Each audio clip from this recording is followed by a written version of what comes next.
చాలామంది రక్షణలోకి రావాలి. కాబట్టి మనము సువార్త ప్రకటించే వారికి ఉండాలి. బైబిల్లో పెద్ద పాపం ఏం తెలుసా అండి? పాపం అమ్మా వాళ్ళు ఈ తప్పులు చేస్తారు, ఆ తప్పులు, అది పాపం కాదండి. పెద్ద పాపం ఏం తెలుసా?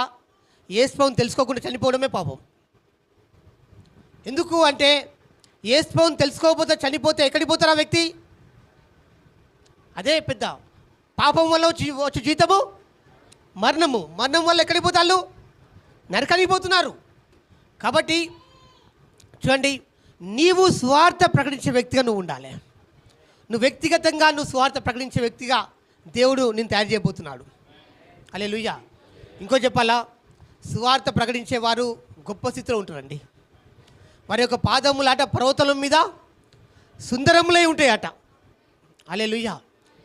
చూడండి, వాక్యం చెప్తున్నది, అందరూ